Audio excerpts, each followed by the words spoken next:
نہیں یہ بات نہیں، میں نے معذرت خواہانہ انداز میں جواب دیا۔ آپ کو بھولنا گویا اپنی ذات کی نفی ہوگی۔ ہاں، جان بوجھ کر میں نے فیصلہ کیا ہے کہ آگ میں اپنے ساتھ آپ کو نہ لے جاؤں۔ میں نے کرنل سے تو جھوٹ بولا تھا، میں نے کہا تھا کہ انیلا جہاں بیگم طوائف ہے اور طوائف صرف دولت۔ شٹ اپ، میں زخمی درندے کی مانند دھاڑا۔ آپ نے مجھے غلیظ گالی دی ہے۔ انو کے لبوں پر مسکراہٹ اور آنکھوں میں چاند کی چاندنی چٹک اٹھی۔ وہ لہجہ بھر مسکراتی نگاہوں سے دیکھ کر بولی، شکریہ جہانگیر احمد، اب میں ایک یقین کے ساتھ فیصلہ کر سکتی ہوں۔ ہم بائی ایئر بلکہ بائی روڈ جائیں گے، فی الحال صرف میں۔ میری بات نے اس کی آنکھوں کا چاند گہنا کر دیا۔ مجھے آپ بے حد عزیز ہیں انیلا جہاں بیگم، اپنی جان سے کہیں زیادہ۔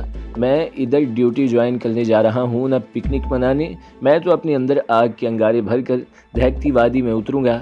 میں نہیں چاہتا آپ آگ اور خون کی جنگ میں شریک ہوں۔ آپ ساتھ ہوں گی تو میں ایک محتاط شخص بن جاؤں گا، ڈرنے اور سوچنے والا کبھی جارح نہیں بن سکتا۔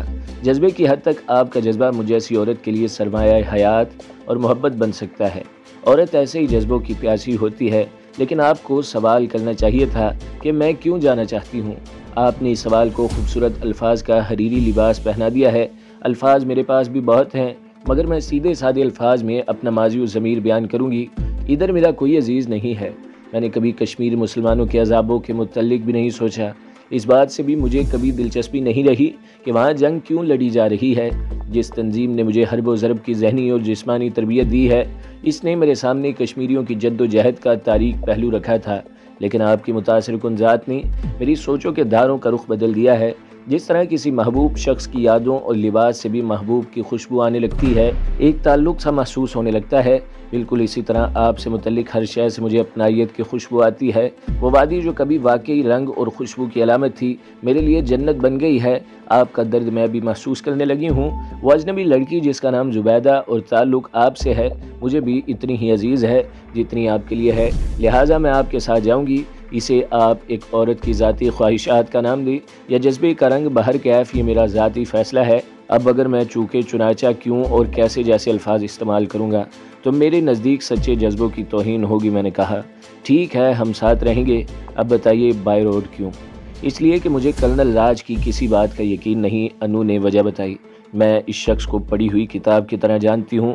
وہ پرلے درجے کا جھوٹا، فریبی اور سفاک آدمی ہے۔ بے شک وہ اپنی بہن کو بہت چاہتا ہے، لیکن وہ ذاتی شہرت اور پروموشن کی خاطر ہر شے قربان کر سکتا ہے۔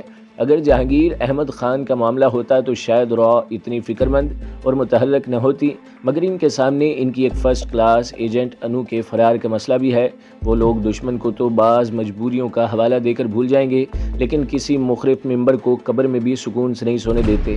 ہاں، اگر انو خود کو پیش کر دے تو خطرے کی جھاگ بیٹھ جائے گی۔ بولیے، کیا انو ایسا کر دے؟ نو، میں نے دھڑک کر سر نفی میں ہلایا۔ خدا نہ کرے اگر بائی فورس ایسا ہو جائے تو باخدا میں زبیدہ کی بازیابی پسے پشت ڈال کر آپ کے لیے بھرپور جنگ لڑوں گا۔ مجھے جہانگیر جیسے مرد پر یقین ہے۔ انو کی آواز شدت جذبات سے تھر تھرا گئی تھی۔ جہانگیر، آپ نے خدا کی قسم میری تقدیر کی میلی اور ٹیڑھی لکیروں کو روشنی اور راستہ دے دیا ہے۔ میری بدبختی نے مجھے دین حق کی روشنی سے کتنا دور کر دیا تھا۔ میں آپ کی ہی نہیں بلکہ شیلا کی بھی ممنون ہوں، وہ ذریعہ نجات اور روشنی بنی ہے۔ ہم بات کر رہے تھے کرنل راج، میں نے کہا۔ ہاں، انو جیسے پھریری لے کر جذبوں کی گہرائیوں سے ابری تھی۔ کرنل اور اس کا ہیڈ کوارٹر مجھے روکنے کی ہر کوشش کرے گا۔ ہو سکتا ہے کرنل کو بھی وہ لوگ اندھیرے میں رکھیں، باہر ناکہ بندی ہوگی۔ میرا مصنوعی حصار زیادہ عرصے برقرار نہیں رہے گا۔ کھلی فضا میں حصار کی دیواروں میں شگاف پڑ جاتا ہے۔ شہر سے باہر جانے والے تمام راستوں پر وہ پہرا نہیں لگا سکتی، کیونکہ ایئرپورٹ اور سڑک پر ان کی ساری فورس موجود ہوگی۔ وہ میرے مزاج کے مطابق یہی فیصلہ کریں گے کہ انو ہمیشہ بائی ایئر سفر کرنے کی عادی ہے۔ میرے پاس ایسی ہی اطلاعات ہیں۔ پاشا اور دادا کے آدمی ان لوگوں کے ساتھ ساتھ متحرک ہیں۔ میں آپ کو پریشان نہیں کرنا چاہتی۔ سچ یہی ہے کہ را کی بہترین فورس میری تلاش پر مامور ہے۔ البتہ کرنل راج نے میڈیکل لیو لے لی ہے۔ شاید وہ اس معاملے سے خود کو الگ ظاہر کرنا چاہتا ہے۔ کیا ہم اس پر دباؤ ڈالنے کی پوزیشن میں نہیں ہیں؟ اس کے باوجود انو زور سے بولی، ادھر کی پوزیشن میں کوئی تبدیلی نہیں ہوگی۔ ہاں، البتہ آپ اسے کہہ دیں کہ میں بائی ایئر جا رہا ہوں۔ کیا وہ یقین کر لے گا؟ میں نے کہا۔ شاید نہیں، انو ہونٹ سکیڑ کر بولی۔ اگر وہ کارروائی میں شامل ہے تو زمینی راستوں کی ناکہ بندی کرے گا۔ اگر وہ الٹ سوچ سکتے ہیں تو ہم راست قدم کیوں نہ اٹھائیں؟ میں نے جھک کر ٹیلی فون سیٹ اٹھایا اور کرنل کا نمبر ڈائل کیا۔ انو اٹھ کر میرے ساتھ جڑ گئی تھی۔ اس کے قرب کی گرم گرم لہریں میرے حواس کو متاثر کرنے لگی تھی، لیکن میں نے زبان سے اسے دور ہونے کا نہ کہا۔ کرنل سر، میں نے لہجے کو نرم اور شیریں بناتے ہوئے کہا، میں نے پاکستان جانے کا ارادہ بدل دیا ہے۔ غالباً میں پہلے بھی آپ کو بتا چکا ہوں کہ میں چاہتا ہوں کشمیر جا کر آپ کے بیان کی تصدیق حاصل کروں اور شیلا دیوی کو جانے کی اجازت دے دوں۔ میں بائی ایئر جاؤں گا۔ مجھ پر اعتماد نہیں کرو گے؟ کرنل بولا۔ میں تمہاری کوئی مدد نہیں کر سکتا۔ ہاں، ایک تعلق کی خاطر مشورہ دوں گا، ڈیوٹی جوائن نہ کرنا۔ اب تم ان کی گڈ لسٹ پر نہیں ہو سکتا ہے تمہیں اپنی بہن کی تلاش کا موقع نہ دیا جائے۔ اس مشورے میں میری ذاتی غرض بھی پوشیدہ ہے۔ میں چاہتا ہوں تم آزاد رہ کر اپنی بہن کو تلاش کرو۔ شکریہ کرنل، میں نے ممنونیت سے جواب دیا۔ کیا آپ مجھے یہ یقین دلائیں گے ایئرپورٹ پر کوئی خطرہ نہیں ہوگا؟ ہاں 100%، کرنل نے باوسوکھ لہجے میں کہا۔ تم میرے یقین پر اعتماد کر سکتے ہو۔ کیا فلائٹ کے بارے میں مجھے اطلاع دے سکو گے؟ ویری سوری سر، میں نے معذرتی آواز میں جواب دیا۔ بہر کیف آج یہاں سے نکل جاؤں گا۔ Wish you good luck Jahangir Ahmed, colonel بولا۔ اپنا خیال رکھنا دوست، تمہاری سلامتی میری خوشی سے مشروط ہے۔ تھینک یو سر، میں نے کہا۔ اب سری نگر سے کال کروں گا۔ میں شدت سے انتظار کرتا تمہیں ملوں گا۔ میں نے ہتھیلی مار کر رابطہ توڑ دیا اور پھر جھارو دادا کے پاڑے کا نمبر ملایا۔ ہلو صاحب، گل خان بولتا ہے، ادھر سے آواز سنائی دی۔ خان ہم دادا سے بات کرنے کو بولتا ہے۔ میں نے اسی کے لہجے میں کہا، بولو جہانگیر ہے۔ دادا اس ٹائم ادھر نہیں صاحب۔ اچھا شیلا بی بی کو بول دوں؟ بہت اچھا صاحب۔ پھر 1 منٹ کی خاموشی جب ٹوٹی تو لائن پر پھر شیلا کماری تھی۔ کیسی ہو شیلا؟ جیسے ایک قیدی ہو سکتا ہے۔ شیلا کے لہجے میں طنز کی کاٹ تھی۔ کہاں سے بول رہے ہو؟ تمہارے شہر میں ابھی پھنسا ہوا ہوں۔ تمہارے بھائی نے چاروں اطراف پر پہرے بٹھا رکھے ہیں۔ میں نے کہا، پھر مجھ سے کیا چاہتے ہو؟ وہ بولی، پھر تم نے جو کچھ دیا تھا وہ کچھ نہ تم برقرار رکھ سکی نہ میں سنبھال سکا۔ یہ ہم دونوں کی بدقسمتی ہے۔ تمہیں صرف یہ بتانے حاضر ہوا ہوں کہ آج خطرے کی آگ پھلانگنے کی کوشش کروں گا۔ پار نکل گیا تو کشمیر سے تمہیں کال کروں گا۔ بصورت دیگر کسی ٹارچر سیل میں ہماری ملاقات ہوگی۔ انو کو بھی ساتھ لے جا رہے ہو؟ اس نے کہا۔ ہاں ضد کر رہی ہے، میں نے بتایا۔ تو شیلا ایسی پھنکاری جیسے ناگن کی دم پر میں نے پاؤں رکھ دیا ہو۔ مت لے جاؤ اسے، وہ ٹائم بم ہے جہانگیر، کسی بھی وقت وہ پھٹ جائے گی۔ اسے چھوڑ کر نکل جاؤ۔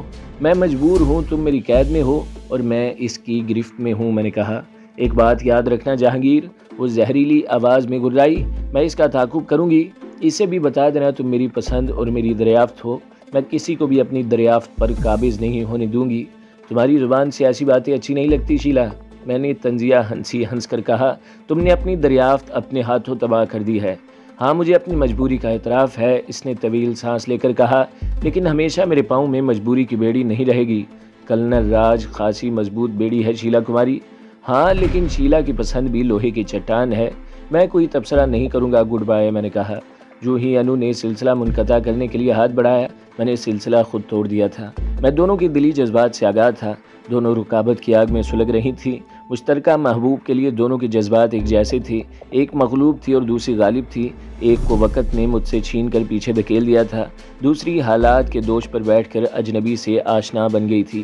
بحیثیت مرد میں مرکزی کردار تھا، فیصلہ میرے ہاتھ میں تھا۔ میں نے شیلا سے بھی محبت کی تھی۔ جب انو نے رغبت کی تو اس وقت بھی میرے دل میں شیلا تھی، وہ میری بیوی تھی۔ ہم نے آبشار کے کنارے بیٹھ کر آنے والے بچوں کے نام تجویز کیے تھے، مستقبل کے کتنے عالی شان محل بنائے تھے، لیکن انو نے ایک ہی حملے میں بچے مار دیے تھے اور محل مسمار کر دیے تھے۔ وہ فاتح فوج کی طرح مجھ پر قابض ہو گئی تھی۔ شیلا جنگی قیدی بن گئی تھی۔ وہ غلیظ کتیا تمہیں میرے خلاف ورگلا رہی تھی۔ انو نے حسب عادت اپنے غصے اور نفرت کا اظہار انگریزی میں کیا۔ میں نے ابھی اسے طلاق نہیں دی۔ انو کا غصیلا چہرہ مجھے اچھا لگا تھا، اس لیے مزید آگ بھڑکانے کی خاطر میں نے کہا، ایک بیوی کو دین اور دنیا کا قانون یہ حق دیتا ہے کہ وہ اپنے خاوند کے قریب آنے والی عورت کے خلاف ایسی باتیں کرے۔ نہیں، وہ بھڑک اٹھی، وہ اب تمہاری بیوی نہیں ہے۔ مسلمان مرد کی ہندو بیوی نہیں ہو سکتی، لیکن وہ تو اب بھی خود کو مسلمان کہتی ہے، میں نے بے نیازی سے کہا۔ زبان سے اقرار کر رہی ہے، وہ بھونکتی ہے، انو نے کہا۔ مجھ پر نہیں اوروں پر، میں نے کہا۔ جہانگیر، انو نے کشن اٹھا کر مارا اور میں ہنستا ہوا اٹھ کر دور جا بیٹھا، اور انو منہ پھلا کر اٹھنے لگی تو میں نے لپک کر اس کا ہاتھ پکڑ لیا۔ میرا خیال تھا وہ روایتی محبوبہ کی طرح ہاتھ جھٹک دے گی اور چاہے گی کہ کوئی اسے منائے، لیکن وہ عام عورت نہ تھی۔ اس نے چہرہ گھما کر دیکھا اور پھر مسکرانے لگی۔ پاشا کو کال کرو، میں اس سے ایک اہم کام لینا چاہتا ہوں، میں نے کہا۔ پہلے مجھے بتاؤ، اگر کام اس کے کرنے کا ہوا تو کال کروں گی، اس نے کہا۔ میں نے اپنے منصوبے کی تمام جزیات اسے بتائیں تو اس نے میرے منصوبے کو پسند کیا اور فوراً اس سے رابطہ ملایا۔ ہیلو جمی، انو بڑے رسان سے بولی۔ جہاں اور جیسے ہو چل پڑو پیارے۔ ہاں بظاہر سب خیریت ہے، نو آرگومنٹ جمی، یہاں آ کر سارے سوال کر لینا، شاباش جلدی آؤ۔ ریسیور رکھ کر انو نے بازو اٹھا کر انگڑائی لی تو میں نے گھبرا کر منہ پھیر لیا تھا۔ اس کے جسم کی ساری خوبصورتیاں جیسے بلاوے کا رنگین اشتہار بن گئی تھی۔ انتظار کا دورانیہ اذیت ناک ہوتا ہے۔ وہ اٹھتے ہوئے بولی، میں کمر سیدھی کرنے جا رہی ہوں۔ وہ رکی، اس کی آنکھوں میں ایک سوال تھا کہ مجھے روک لو، لیکن میں خود سے خوفزدہ تھا۔ میرے ضبط کی دیواروں میں بہت سی دراڑیں پڑ گئی تھیں۔ میں اپنا بھرم بچانا چاہتا تھا۔ اگر بھرم ٹوٹ جاتا تو میں اپنی نگاہوں میں کرچی کرچی ہو کر بکھر جاتا۔ میں بکھرنا نہیں چاہتا تھا، اس لیے میں نے اسے روکا نہیں تھا۔ جمشید پاشا شاید کہیں جانے کے لیے تیار تھا۔ سفید براق بے داغ شیروانی اور چوڑی دار پاجامے میں وہ مغل شہزادہ لگ رہا تھا۔ میری نگاہوں میں ستائش دیکھ کر وہ 6 فٹ نوجوان لڑکیوں کی طرح شرمانے لگا تھا۔ چشمے بدور انو آنکھیں ملتی ہوئی باہر آ کر بولی، میرا شہزادہ کہاں کے لیے تیار تھا؟ خالہ زیب النساء کے ہاں عقیقہ کی تقریب ہے۔ اماں جانی نے خواتین کے ڈار کا محافظ مقرر کیا ہے۔ آپ کا حکم ملا تو ان کو اشر پاشا کی سپردی میں دے دیا۔ جی فرمائیے، کس خدمت کے لیے بندے کو طلب کیا ہے؟ جہانگیر احمد خان کے حکم کی تعمیل میں نے کی ہے۔ انو نے میری جانب دیکھا تو میں نے لہجے کو کھنکھار کر سنبھالا اور پاشا کو اشارے سے اپنے قریب بیٹھنے کو کہا۔ وہ با ادب اور مہذب نوجوان سر جھکا کر میرے پہلو میں آن بیٹھا۔ برادر عزیز، میں نے اس کی کلائی پر ہاتھ رکھا، ایک چھوٹا سا لیکن مشکل کام آپ کو کرنا ہے۔ بی بی صاحبہ ملازمہ گھبرائی اور پھولتے سانسوں میں بولی، عبداللہ خان کسی سے لڑ رہا ہے، وہ ادھر گیٹ پر۔ انو دوڑتی ہوئی کھڑکی تک گئی اور پردہ ہٹا کر دیکھنے لگی۔ پھر جب وہ پلٹی تو اس کا گلنار چہرہ خوف زدہ ہو رہا تھا۔ میجر دلیپ گیٹ تک آن پہنچا ہے۔ او جمشید اچھل کر اٹھا، وہ لوگ میرے تعاقب میں آئے ہیں۔ میں نے ملٹری جیپ دیکھی تھی۔ پاشا، یہ وقت ان باتوں کا نہیں۔ انو کمرے میں پھنسی بلی کی طرح ادھر ادھر دوڑنے لگی۔ اب فرار کا کوئی راستہ نہیں۔ تم میرے فرضی نام اور رشتے سے واقف ہو، تم ہماری باتوں کی تائید کرو گے۔ ہم یہاں ریٹائرڈ لائف بسر کر رہے ہیں۔ انیلا جہان ایک نوجوان جہانگیر کے ساتھ ہماری مہمان تھی اور 10-15 منٹ پہلے یہاں سے چلی گئی تھی۔ جہانگیر احمد، آپ میری باتیں سمجھ رہے ہیں نا؟ اب تم دونوں باہر جاؤ گے۔ عبداللہ ان پر گن تانے بحث کر رہا ہے۔ اگر میجر اندر آنا چاہے تو مزاحمت نہ کرنا، اندر آنے دینا، میں اس احمق کو سنبھال لوں گی۔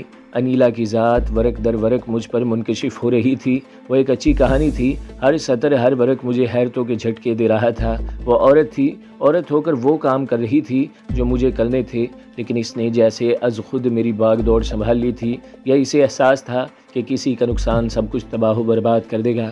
اس طرح وہ اپنی بقا کی جنگ لڑنے لگی تھی۔ چونکہ میں بوڑھے بیمار کے روپ میں تھا اور جمشید پاشا ایک توانا نوجوان تھا، اس لیے وہ دھڑ دھڑ سیڑھیاں اترتا چلا گیا، جبکہ میں لاٹھی ٹیکتا بمشکل پہلی سیڑھی تک جا پہنچا اور ہانپنے لگا تھا۔ جمشید پاشا نے کچھ کہہ کر عبداللہ کو پیچھے ہٹایا اور خود آفیسر سے ہاتھ ملانے کے لیے آگے بڑھا۔ پھر آفیسر نے اندر کی جانب اشارہ کیا تو جمشید نے نفی میں سر ہلا دیا۔ عزیزم، میں لرزیدہ آواز میں بولا، مہمان کو اندر لے آؤ۔ آفیسر کے ساتھ 3 فوجی سیڑھیاں چڑھتے برآمدے میں آئے تو میرے حلق سے بلغم زدہ خرخراہٹیں نکل رہی تھیں۔